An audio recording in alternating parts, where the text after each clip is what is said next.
नमस्कार, मैं Bhaskar Chakraborty A to Z security training and solution की तरफ से मैं आज दोबारा आया हूँ। आज हमारा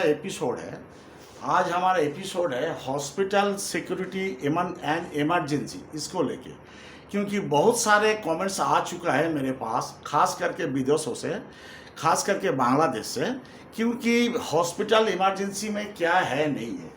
तो मेरा पॉइंट है duties of hospital security and emergency. Duties of hospital security and emergency. तो इसमें पार्ट वन हम देते हैं। What an MLC is in A hospital. ये एमएलसी क्या है?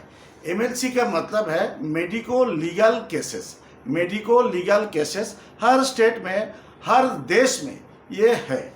और ये जो है इंडिया में अंडर सेक्शन सीआरपीसी का 39 का अनुसार, इंडियन पेनल कोड का 176 एंड 202 का तहत पे किसी भी हॉस्पिटल में, सरकारी हॉस्पिटल हो या प्राइवेट हॉस्पिटल हो, and emergency medical officer EMO और रेसिडेंशियल मेडिकल ऑफिसर आरएमओ ये एमएलसी लॉन्च कर सकता है।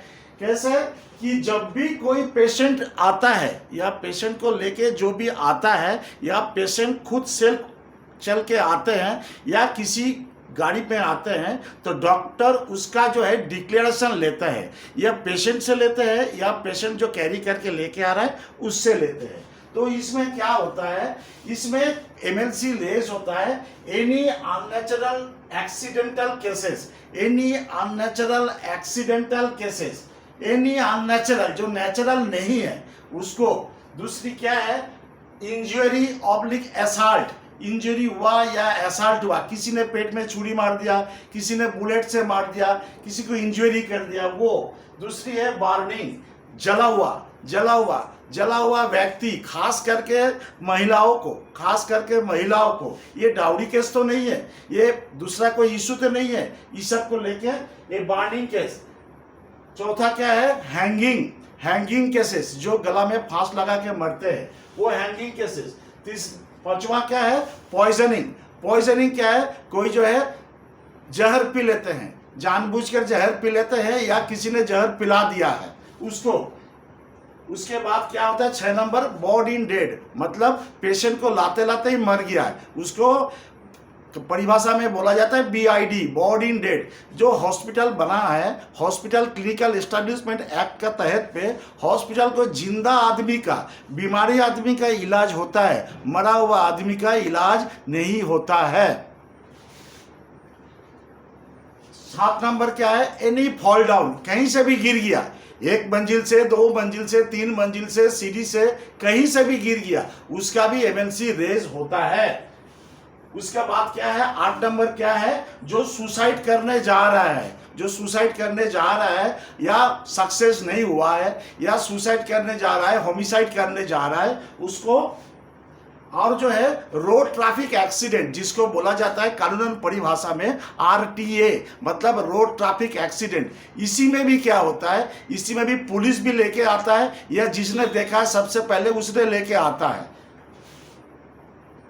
10 नंबर क्या है, रेप, महिला का रेप। ये रेप में अगर ये खुद आके बोलता है तो नहीं है, अगर किसी ने लाके बोल दिया, किसी ने बोला है, तो उसमें वो केस है। तो इसमें एक केस नहीं, बहुत सारे केस बनते हैं। उसके बाद क्या है, ड्राउनिंग, मतलब पानी में डूब जाना। और ये जो एमएलसी रेस करते हैं, वो डॉक्टर, इमरजेंसी मेडिकल ऑफिसर या रेसिडेंशियल मेडिकल ऑफिसर आरएमओ, अगर वो ये समझता है कि ये जो केस आया है, इस केस का कंडीशन जो है सस्पिशियस है, और जो है किसी जगह में फाउल प्ले कर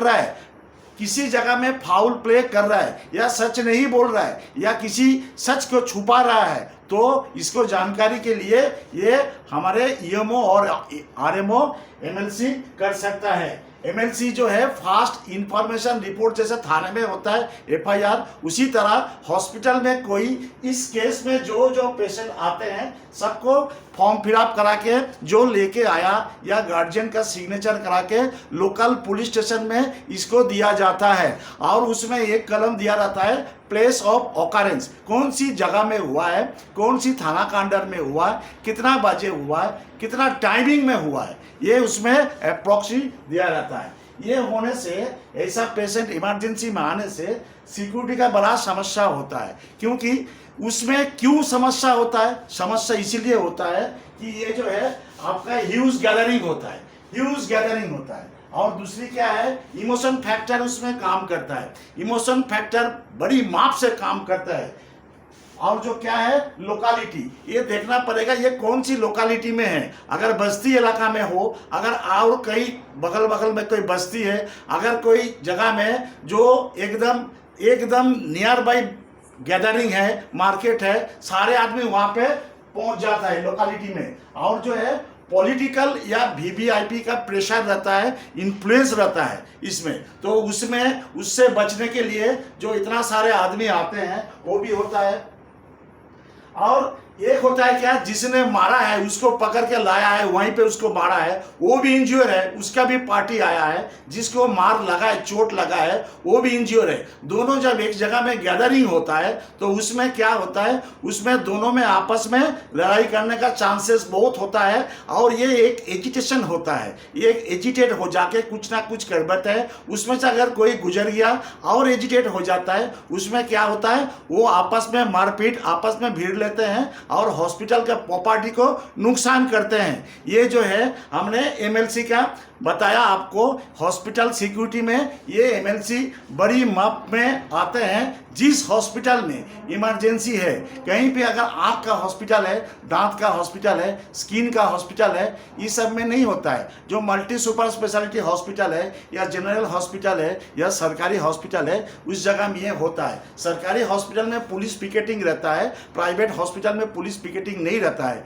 इमरजेंसी मेडिकल ऑफिसर उसमें क्या करता है, मेडिको लीगल केस को रेस करने का बाद घर का आदमी को जो कैरी करके आया उसको लेके सिग्नेचर करा के वो लोकल पुलिस स्टेशन में इसको जमा करते हैं। उसका पेपर उसका फाइल में लगता है, स्टैंप लगता है और ये एमएलसी केस जनरेट होता है। ये है आज की तरफ से पार्ट 1 एमएलसी केस का बारे में। इसमें जो है अभी धीरे धीरे में आगे और जाएंगे, जाके पार्ट 2, पार्ट 3, पार्ट 4 करके बनाएंगे। वो आप लोगों को सुविधा के लिए कृपया करके इस वीडियो को कट कर मत देखिए। इस वीडियो को जो हॉस्पिटल में ड्यूटी कर रहा है वो सारे आदमी देखिए, जो हॉस्पिटल इमरजेंसी में है वो भी देखिए, जो हॉस्पिटल में आने वाले दिन में जाने वाला है वो भी देखिए, जो पेशेंट कैरी करके ले जाता है वो भी देखिए। और ये सबके लिए है, साधारण ज्ञान है, ये जानना जरूरी है।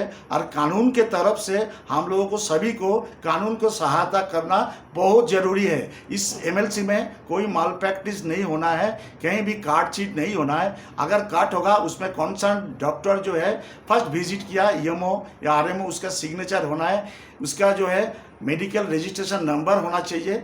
ये जो है सब कुछ देके इसको फुलफिल करना है।